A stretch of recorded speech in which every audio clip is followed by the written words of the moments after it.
Ayan po mga kabida, isa hong magandang oras po sa lahat. Welcome po sa aking channel. Andito po sa Pilipinas ngayon mga kabida, bumisita ito hong si US Secretary of State Marco Rubio, mga kabida, para sa series of meetings, kasama po si Pangulong Marcos at ilang pang mga matataas po na opisyal po ng ibang bansa.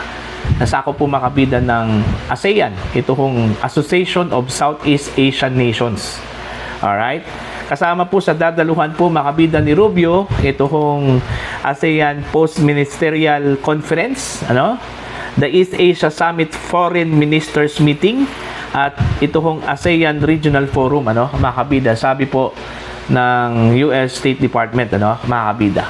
Pero posible kayang pag-uusapan po nina Pangulong Marcos at Secretary Rubio ito hong kampanya po mga kabida ng Estados Unidos, na pabagsakin ito hong International Criminal Court, mga kabida. Kasi natataon kasi ito, ito hong pagbisita po ni Rubio sa kampanya po ngayon ng US against ICC, mga kabida, po. Kung maalala po ninyo, nagbanta ito hong US government, mga kabida, na wawasakin daw nila ito hong ICC kahit na sila lang po mag-isa, mga kabida. At binabalaan po nila, ito hong mga bansa na tutulong ho dito sa ICC, mga kabida. Most probably, kasali na po dito, ito hong Pilipinas. Okay? Kasi wala naman pong sinabi po na spare po ang Pilipinas po, mga kabida.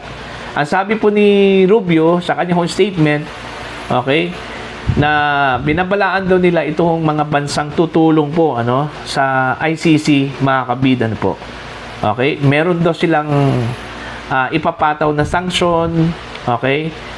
Magsisiyasat daw sila, mga kabida, lalong-lalo na po yung mga bansang tumatanggap po ng financial at logistical support, mula mismo sa bansang US, mga kabida, po.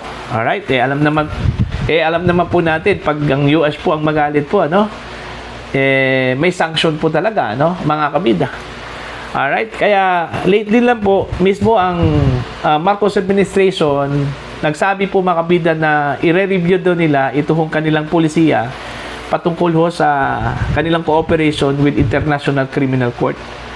Kasi posibleng ayaw hong magalit po ang US sa Pilipinas, mga kabida. Hindi po afford talaga, kung sakali man po susuwain po mga kabida ng Pilipinas ito hong kagustuhan po ng Estados Unidos, Pero itong sa akin po nagbakasakali lang po, na baka pag-uusapan po nila ito, mga kabida, kasi gaya na sinabi ko po, timely kasi yung kanyang pagbisita po dito sa Pilipinas, ito hong si Secretary Rubio, mga kabida, sa kanila hong kampanya ngayon, okay, ng Estados Unidos laban ho sa International Criminal Court, mga kabida. Ako, may kutob po ako na baka kabilang po yon sa mga agenda, mga kabida, ni Rubio, yung pakikipag-usap po niya kay Pangulong Marcos about the Philippines cooperation with ICC, kahit na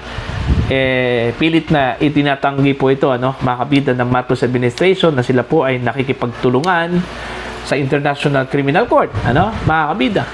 Pero halata naman po diba? Halata naman po na nakikipagtulungan talaga sila, mga kabida. Okay?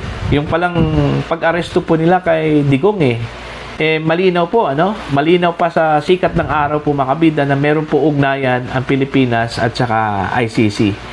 Okay? Parang ginagawa lang po nilang rason, mga kabida, ito pong Interpol. Okay? Kaya sila sumusunod sa Interpol dahil meron daw tayong commitment sa Interpol. At hindi daw natin afford yung consequences po, mga kabida, kung hindi natin tutulungan ang Interpol. Pero actually, hindi daw tayo nakikipagtulungan sa ICC. Okay? Pero pareho lang po yun. Okay? Nung tinulungan natin ang Interpol, mga kabida, para iserve ang warrant of arrest na mula sa ICC, parang tinulungan rin natin itong International Criminal Court na ma-achieve yung kanilang goal. Okay? Which is to arrest and bring the former president dun ho sa International Criminal Court, mga kabida. Alright? At ito pa, yung latest po, ito hong arrest warrant po against Bato de la Rosa, no, mga kabida. Pinaghahanap na po siya ng mga otoridad po natin. Alright? NBI, PNP. Okay? Meron pong manhunt against sa kanya, no, mga kabida na po. So, hindi ba ito pakikipagtulungan din, ano, mga kabida sa ICC? Alright?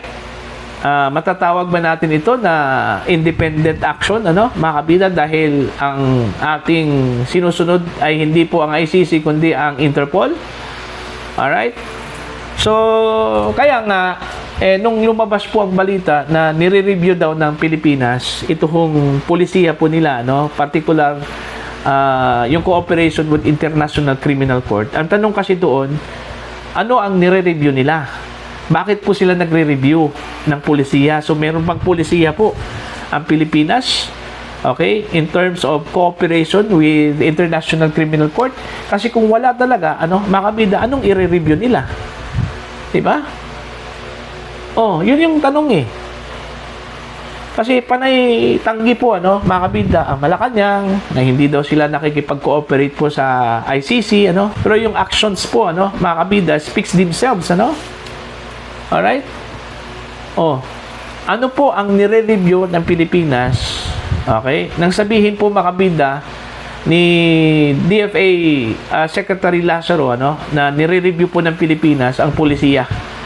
Okay? Patungkol sa cooperation with the International Criminal Court. Kung wala talagang ugnayan po o cooperation po, mga kabida, ang Pilipinas sa ICC, ano? Diba? That's the big question.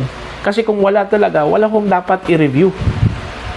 Okay? Hindi ho dapat mabahala po, mga kabida, ang Pilipinas sa banta po ng Estados Unidos. Kasi wala naman po tayong talagang ugnayan sa kanila, no?